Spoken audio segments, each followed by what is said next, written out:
નમસ્કાર વાલા વિદ્યાર્થી મિત્રો, કેમ છો? મજામાં ને? આજે આપણે જોવાના છીએ ધોરણ 8 વિકાસ મૂલ્યાંકન લક્ષી અસાઇનમેન્ટ દ્વિતીય સત્ર માટે. એમાં પણ આજે આપણે ગણિતમાં આગળ આપણે કયો પ્રશ્ન આવ્યા હતા એ આપણે જોવાનો છે હવે. બરાબર, પ્રશ્ન નંબર 3 આપણે પૂર્ણ કર્યો. હવે પ્રશ્ન નંબર 4 આવ્યા હતા. બરાબર, તો નીચેના દાખલા ગણો. 4માંથી ગમે તે 3 ગણવાના છે તમારે. પ્રકરણ નંબર 9ના 4 દાખલા છે એ આજે આપણે જોવાના છીએ. બરાબર, તો અહીં શું કહે છે આપણે જોઈએ. હવે પ્રકરણ નંબર 9, પ્રકરણ નંબર 9. બરાબર, એક દાખલો આપણે તમને સોલ્યુશન કરી આપીશું કે 50 સેન્ટીમીટર લંબાઈ, 40 સેન્ટીમીટર પહોળાઈ, 20 સેન્ટીમીટર ઊંચાઈની 10 સુટકેસના કપડના કવર બનાવવાના છે. એટલે કે 10 સુટકેસના કવર બનાવવાના છે. તો 80 સેન્ટીમીટર પનાનું કેટલું કાપડ જોઈએ? બરાબર, તો વિદ્યાર્થી મિત્રો આમાં તમારે લંબાઈ, પહોળાઈ અને ઊંચાઈ એટલે કે આપણે આમાં સૂત્ર મૂકીશું લંબઘનનું. બરાબર, તો ચાલો હવે અહીંયાને પહેલાં શું છે, અહીંયા 1 નંબર લંબાઈ શું આપેલી છે? 50 સેન્ટીમીટર. પહોળાઈ શું આપેલી છે? 40 સેન્ટીમીટર. ત્યાર પછી ઊંચાઈ શું આપી છે? 20 સેન્ટીમીટર. બરાબર ને? તો આટલું આપણને ખબર પડી ગઈ. આટલું તમારે લખવાનું રહેશે પહેલાં. ત્યાર પછી અહીંયા લંબઘન, તમને સુટકેસ કયા પ્રકારની હોય લંબઘન, તો અહીંયા લંબઘનનું આપણે સૂત્ર લખીએ. લંબઘનનું આપણે અહીં લખવાનું છે લંબઘન સપાટીનું ક્ષેત્રફળ. બરાબર, શું થાય વિદ્યાર્થી મિત્રો? 2 કૌંસમાં LB લંબાઈ ગુણ્યા પહોળાઈ વત્તા પહોળાઈ ગુણ્યા ઊંચાઈ વત્તા ઊંચાઈ ગુણ્યા લંબાઈ. બરાબર, 2 ગુણ્યા L એટલે કેટલું છે અહીંયા? 50 ગુણ્યા 40 વત્તા 40 ગુણ્યા 20 વત્તા H એટલે 20 છે અહીંયા, ગુણ્યા L એટલે 50. બરાબર, અહીંયા તમને લખી દઉં LBH. બરાબર, તો હવે જોઈએ આપણે શું થાય છે. 2 5 2 20 એટલે અહીંયા શું થઈ જશે? અહીંયા 2000. 4 2 8 એટલે 800. ત્યાર પછી 5 2 10 એટલે પાછળના 2 મૂંડા એટલે 100. અને આ 10 અને 2 મીંડા એટલે 1000 થશે. એટલે 2 કૌંસમાં 2 ને 1 3000, 3800. બરાબર, એટલે કે અહીંયા શું થશે? 2 ગુણ્યા 0 0, 8 2 16 વધી 1, 3 2 6 ને 1 7, 7700 ચોરસ સેન્ટીમીટર. બરાબર વિદ્યાર્થી મિત્રો, આટલું થયું. એક કવર માટે કેટલું જોઈએ? 7600 ચોરસ સેમી કપડું. બરાબર, તો 10 કવર, અહીંયા શું લખ્યું છે? 10 સુટકેસના કાપડના કવર બનાવવાના છે. તો 10 કવર માટે કેટલું ચોરસ સેન્ટીમીટર કપડું? તો અહીંયા 10 ગુણ્યા 7600 ભાગ્યા 1. બરાબર, ચોકરી ગુણાકાર વિદ્યાર્થી મિત્રો 10 ગુણ્યા 7600 ભાગ્યા 1. તો અહીંયા શું જવાબ આવે વિદ્યાર્થી મિત્રો?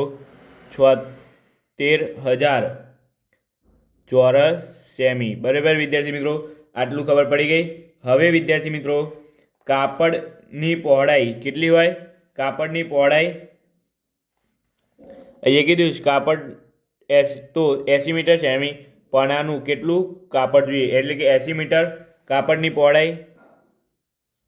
કાપડની પહોળાઈ 80 સેન્ટીમીટર. બરાબર, હવે આપણે અહીં લંબાઈ આપી છે. લંબાઈ બરાબર શું થાય? કુલ ક્ષેત્રફળ ભાગ્યા પહોળાઈ.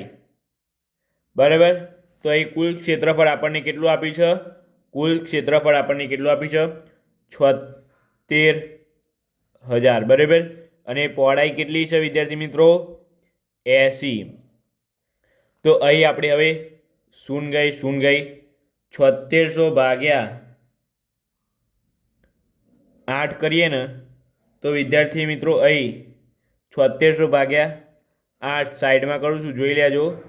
7600 ભાગ્યા 8 તો ભાગ ના ચાલે એટલે અહીંયા એક ઉપર લેવાનું 76 તો 8 9 72 બરાબર 0 અહીંયા 4 અહીંયા 0 8 5 40 અહીંયા શૂન્ય એટલે ઉપર પણ શૂન્ય એટલે કેટલું આવ્યા 950 સેમી બરાબર વિદ્યાર્થી મિત્રો લંબાઈ 950 સેમી એટલે કે 9 મીટર ને 50 સેન્ટીમીટર આપણે લખી શકીએ 9 મીટર 50 સેન્ટીમીટર બરાબર જવાબ આવી ગયો વિદ્યાર્થી મિત્રો જોઈ લો તમે જવાબ આવી ગયો બરાબર તો 80 મીટર સેમી બનાનું કેટલું કાપડ જોઈએ તો 9 મીટર અને 50 સેમી બરાબર આને સેમી જ કહેવાય બરાબર ઇંગ્લિશ સેમી બરાબર સેન્ટીમીટર આને ઇંગ્લિશમાં કહેવાય આને ગુજરાતીમાં કહેવાય તે જ રીતે ચાલો હવે ક્વેશ્ચન નંબર 2 જોઈએ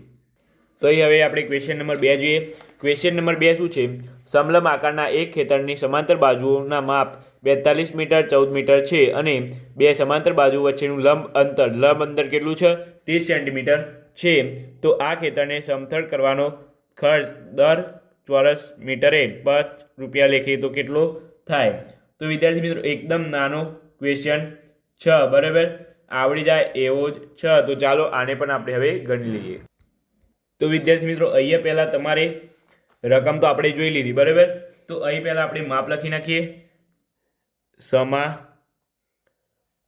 બાજુ બરાબર સમાંતર બાજુ એ બરાબર કેટલું છે અહીંયા 42 સેમી એટલે કે અહીંયા સેમી લખું છું બાજુ એ જ રીતે અહીંયા સમાંતર બાજુ કેવી બી બરાબર એટલે અહીંયા કેટલી છે 14 સેમી એટલે કે અહીંયા સેમી ત્યાર પછી ઊંચાઈ આપેલી છે ઊંચાઈ એચ બરાબર કેટલી આપેલી છે અહીંયા 30 મીટર બરાબર આટલી ખબર પડી ગઈ હવે વિદ્યાર્થી મિત્રો આપણે સૂત્ર મૂકશું અહીંયા સમલંબ ચતુર્ભુજનું બરાબર સમલંબ ચતુર્ભુજનું ક્ષેત્રફળનું સૂત્ર શું છે એ બરાબર 1/2 કૌંસમાં એ વત્તા બી વત્તા ગુણ્યા એચ બરાબર એટલે કે શું થાય 1/2 ગુણ્યા એ અને બીનો સરવાળો બાજુઓનો સરવાળો ગુણ્યા એચ બરાબર એટલે 1/2 એ એટલે અહીંયા કેટલું છે 42 વત્તા 14 ગુણ્યા એચ એટલે અહીંયા કેટલો એચ એટલે 30 બરાબર એટલે કે અહીંયા શું થશે વિદ્યાર્થી મિત્રો હવે આપણે ગણતરી કરીએ તો આ 1/2 6 અને 1 5 ગુણ્યા 30 15 2 30 56 ગુણ્યા 15 બરાબર 56 ગુણ્યા 15 1 6 1 5 5 5 25 5 25 ને 28 0 8 ને 6 4 વધી 2 વધી 1 5 ને 1 3 ને 1 8 840 ચોરસ સેમી બરાબર વિદ્યાર્થી મિત્રો 840 ચોરસ સેમી અને અહીંયા શું કીધું છે કે દર 1 મીટરે 5 રૂપિયા લેખે તો 1 મીટરના 5 રૂપિયા તો 840 મીટરના કેટલા તો 840 ગુણ્યા 5 ભાગ્યા 1 બરાબર 0 8 4 5 20 વધી 2 8 5 40 40 ને 2 4200 રૂપિયા આવી ગયો જવાબ 4200 રૂપિયા બરાબર તો આ થઈ ગયો આપણો જવાબ ખબર પડી ગઈ તો અહીં તમારે નીચે લખી દેવાનું કે આ ખેતરને સમથળ કરવાનો ખર્ચ દર ચોરસ મીટરે 5 રૂપિયા લેખે 4200 રૂપિયા થશે એકવાર હું તમને લખી નાખું પછી ઉપર નીચે લખી દેજો બધા 4 દાખલામાં તમે લખી દેજો એમ રીતે 3 દાખલામાં બરાબર તો એ લખું આ ખેતરને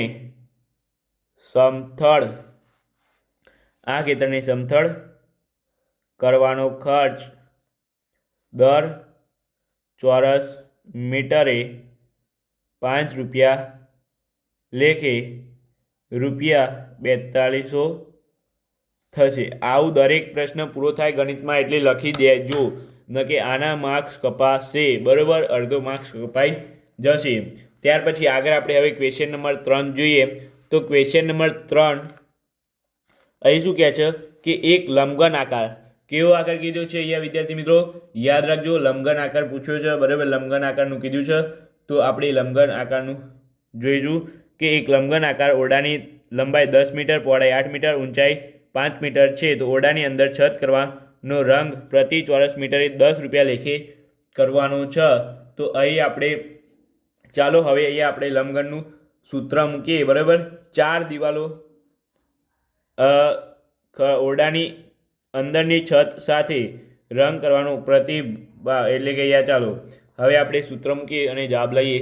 તો વિદ્યાર્થી મિત્રો અહીંયા પહેલાં આપણે આ છતનું અલગ કીધું, છત સાથે રંગ કરવાનો ખર્ચ, એટલે કે આપણે પહેલાં 4 દિવાલોનું ગણી નાખીએ, પછી છતનું ગણી નાખશું, બરાબર। તો અહીંયા લખીએ 4 દિવાલોનું ક્ષેત્રફળ, બરાબર। શું થાય વિદ્યાર્થી મિત્રો? 4 દિવાલોનું ક્ષેત્રફળ, સૂત્ર શું થાય? 2h કૌંસમાં l વત્તા b, બરાબર ને? સૂત્ર કમ્પ્લીટ છે ને? તો અહીં આપણે પહેલાં માપ તો લખવા પડશે ને। અહીં l બરાબર કેટલો આપ્યો છે? અહીંયા આપણને l બરાબર 10 મીટર અને પહોળાઈ બરાબર 8 મીટર, બરાબર। એટલે l બરાબર 10 મીટર અને b બરાબર 8 મીટર અને ઊંચાઈ અહીંયા 5 મીટર આપણને આપી છે, માટે h બરાબર 5 મીટર, બરાબર। તો 2 ગુણ્યા h એટલે 5 કૌંસમાં l વત્તા b એટલે 10 વત્તા 8 એટલે અહીંયા 10 થઈ જશે, એના ગુણ્યા 18 એટલે અહીંયા 180 થયા વિદ્યાર્થી મિત્રો, 180 ચોરસ મીટર। હવે વિદ્યાર્થી મિત્રો આ તો શું ગણ્યું આપણે? 4 દિવાલોનું ક્ષેત્રફળ ગણ્યું। હવે વિદ્યાર્થી મિત્રો છતનું બાકી રહ્યું ને, તો અહીંયા આપણે અલગથી છતનું ગણી નાખીએ। તો વિદ્યાર્થી મિત્રો છતનું અલગથી ગણીએ તો આપણને ખબર પડી જશે ને। તો અહીંયા છતનું ક્ષેત્રફળ, છતનું તો શું થાય વિદ્યાર્થી મિત્રો? લંબાઈ ગુણ્યા પહોળાઈ, બરાબર, સિમ્પલ છે, લંબાઈ ગુણ્યા પહોળાઈ। લંબાઈ કેટલી છે વિદ્યાર્થી મિત્રો? અહીંયા લંબાઈ છે તમારે 10, પહોળાઈ છે 8, તો અહીંયા કેટલું થઈ જશે? 80, બરાબર ને? કમ્પ્લીટ ખબર પડી ગઈ ને? 80 ચોરસ મીટર। હવે આપણે આ બંનેનું કુલ કરી નાખીએ, કુલ ક્ષેત્રફળ બરાબર 180 વત્તા 80 કેટલું થાય વિદ્યાર્થી મિત્રો? 260 ચોરસ મીટર, બરાબર। અને અહીંયા શું કીધું છે? દર ચોરસ મીટરે 10 રૂપિયા લેખે, તો 1 મીટરના 260 રૂપિયા, 1 મીટરના કેટલા? 10 રૂપિયા, 1 મીટરના 10 રૂપિયા, 1 મીટરના 10 રૂપિયા, તો 260 ચોરસ મીટરના 1 ચોરસ મીટરના 10 રૂપિયા, તો 260 ચોરસ મીટરના કેટલા રૂપિયા? 260 ગુણ્યા 10 ભાગ્યા આ 1 અહીંયા નીચે લખી દેવાનો, એટલે શું થઈ જશે? 260 ગુણ્યા 10 એટલે 2600 રૂપિયા આવી ગઈ ને? 2600 અહીં લખી દેવાનું નીચે કે આ ઓરડાને છત, અંદરની છત સાથે રંગ કરવાનો ભાવ પ્રતિ ચોરસ મીટરે રૂપિયા 10 લેખે 2600 થશે, બરાબર। અહીંયા 2600 છે, બરાબર, ખબર પડી ગઈ। એ જ રીતે હવે આપણે ક્વેશ્ચન નંબર 3 જોઈ લીધું, હવે લાસ્ટ ક્વેશ્ચન જોઈ લઈએ, ક્વેશ્ચન નંબર 4, બરાબર। વિડીયોને એન્ડ સુધી જોજો, વિડીયોને લાઇક, શેર અને સબસ્ક્રાઈબ કરવાનું ભૂલતા નહીં। 4 નંબર અહીં શું કહે છે? રકમ પહેલાં જો ધ્યાનથી, બરાબર, તો આપણને જવાબ આવડી જશે। અહીંયા કહે છે કે એક મહેલમાં 12 નળાકાર સ્તંભો છે, દરેક સ્તંભની ત્રિજ્યા 14 સેમી અને ઊંચાઈ 5 સેમીટર છે। 8 રૂપિયા પ્રતિ ચોરસ મીટરના ભાવથી બધા જ સ્તંભોની વક્ર સપાટીને રંગ કરવાનો કુલ ખર્ચ શોધો। તો વિદ્યાર્થી મિત્રો આપણે અહીંયા આનું પહેલાં સૂત્ર મૂકવું પડશે, બરાબર। સૂત્ર મૂકશું, પછી આપણે એના ગુણ્યા 12 કરશું જે જવાબ આવે એટલે, અને એના ગુણ્યા 12 કરીને આપણે દર ચોરસ મીટરે કેટલા? 8 ગુણ્યા જેટલું ચોરસ મીટર હોય એટલા કરશું, એટલે તમને જવાબ મળી જશે 4240, બરાબર। તો અહીંયા આપણે વિદ્યાર્થી મિત્રો નળાકાર ના વક્ર પૃષ્ઠ ક્ષેત્રફળ શું થશે? 2πr. અહીં પહેલાં આપણે લખી દઈએ, બધી કિંમતો અહીં આપી છે. r બરાબર 14 સેમી, h બરાબર 5 મીટર, ત્યાર પછી અહીં 14 5 પાઈ બરાબર 22.7 લેવાનું. આટલું યાદ રાખો, બરાબર. તો અહીં આપણે પહેલાં નળાકારની વક્ર સપાટીનું ક્ષેત્રફળનું જે સૂત્ર છે આપણે અહીંયા લખીએ. નળાકારની વક્ર સપાટીનું ક્ષેત્રફળનું સૂત્ર શું થાય? 2πr h, બરાબર. યાદ રાખજો સૂત્ર 2πr h. તો અહીં આપણે મૂકીએ 2πr h બરાબર 2 ગુણ્યા પાઈ, એટલે આપણે શું લેવાનું છે? 22.7. અથવા વિદ્યાર્થી મિત્રો તમે આમ પણ લઈ શકો, 22/7 22/7 અથવા 13 પોઈન્ટ સમથિંગ તમે લઈ શકો, બરાબર. 3.14 તો 3.14 તમે લઈ શકો પાઈ બરાબર, બરાબર. આ 22/7 કરશો એટલે તમને આ જ મળશે. પાઈની કિંમત હંમેશા યાદ રાખવાની 22/7 અથવા 3.14. તો અહીંયા આપણે લઈએ 22/7 ગુણ્યા r એટલે 14 ગુણ્યા h એટલે 5, એટલે અહીંયા લીધા. તો અહીંયા ભાગ ચાલશે, જુઓ 7 2 14 એટલે 22 2 44 ગુણ્યા 5 2 10, એટલે અહીંયા શું થશે? 440, બરાબર. આ આપણને શું મળ્યું? 440 ચોરસ મીટર, બરાબર. ખબર પડી ને? 440. વિદ્યાર્થી મિત્રો આપણે અહીંયા એક ભૂલ કરી છે. તમને આ પણ મીટરમાં છે, તો આપણે પહેલાં બધું જ મીટરમાં કન્વર્ટ કરવું પડે. તો આ પણ મીટરમાં કન્વર્ટ કરવું પડે ને, આપણે આ મીટરમાં કન્વર્ટ કરવાનું રહી ગયું છે. તો આ તમે જોઈ શકો છો, બરાબર. આપણે અહીંયા ભૂલ પડી છે. ફરીથી ગણી લઈએ. 2πr h 2 ગુણ્યા 22/7, આની જગ્યાએ 0.14 ગુણ્યા h, એટલે અહીંયા આપણે શું લઈશું વિદ્યાર્થી મિત્રો? 5, બરાબર. એટલે અહીં શું થશે? 2 ગુણ્યા 22/7 ગુણ્યા 14/100. આને એમ પણ લખાય ને 14/100. તો અહીંયા 2 7 2 14 2 એ 50 5 દાન 10 પછી 2 5. તો અહીં વિદ્યાર્થી મિત્રો શું વધ્યું? 22/5. તો 22/5 કરીએ આપણે તો કેટલા થાય? તો 4 5 20 અને બીજા શૂન્ય મૂકે એટલે 4, એટલે 4.4 સમથિંગ થાય, બરાબર. 4.4 ચોરસ મીટર. આપણને તમને કરીને બતાવું દઉં. આ રફ કામ છે, બરાબર. આ રફ કામ 22/5 5 4 20 શૂન્ય, અહીંયા 2 વધ્યા, વાય શૂન્ય લાયા એટલે પોઈન્ટ, અહીંયા 4 5 20, બરાબર. તો શું મળ્યું? 4.4. તો અહીંયા શું જવાબ આવે? 4.4 ચોરસ મીટર, બરાબર. આ એક સ્તંભ માટે મળ્યું. એક સ્તંભ અહીંયા આપણને કેટલા? 12 નળાકાર સ્તંભો, 12 નળાકાર. તો એક સ્તંભ માટે આઈડિયા મળ્યું. તો આપણે હવે 12 સ્તંભ માટે શું કરીશું? એક સ્તંભ માટે 4.4 ચોરસ મીટર. તો અહીંયા કેટલા કીધા છે? 12 નળાકાર સ્તંભો. તો અહીંયા 12 સ્તંભ માટે કેટલું ચોરસ ક્ષેત્રફળ? તો 12 ગુણ્યા 4.4 ભાગ્યા 1. તો અહીં તમારે શું થાય વિદ્યાર્થી મિત્રો? આઈ થિંક આને આ રીતે લખી શકાય. આ રફ કામ કરું છું, બરાબર. 12 ગુણ્યા 44 ભાગ્યા 10. તો 12 ગુણ્યા 44 કરવા પડે આપણે પહેલાં. 12 ગુણ્યા 44 0 4 4 4 2 8 2 2 4 2 8 8 4 ને 3 12 વધી 1 5.28 અને ભાગ્યા 10 એટલે કે 52.8 52.8 આપણને અહીંયા કઈ મળ્યું ટોટલ ચોરસ મીટર, બરાબર. ટોટલ આપણને 12 સ્તંભ માટે મળ્યું. આ એક સ્તંભ માટે અહીંયા લખું, એક સ્તંભ માટે, અને આ મળ્યું 12 સ્તંભ માટે, બરાબર વિદ્યાર્થી મિત્રો. ખબર પડી ગઈ ને? આ છે રફકામ, આ છે રફકામ, બરાબર.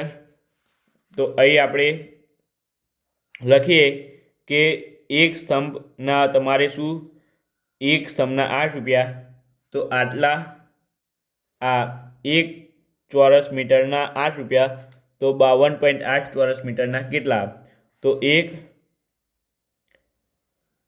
અહીં લખીએ, એક ચોરસ મીટરના 8 રૂપિયા, તો 52.8 ચોરસ મીટરના કેટલા? તો અહીં શું થશે? 52.8 ગુણ્યા 8 ભાગ્યા 1. 52.8 ગુણ્યા 8 કરીએ આપણે. હવે અહીં કરીએ સાઈડમાં જ, આ પોઈન્ટને આપણે એન્ડમાં મૂકી દઈશું, બરાબર.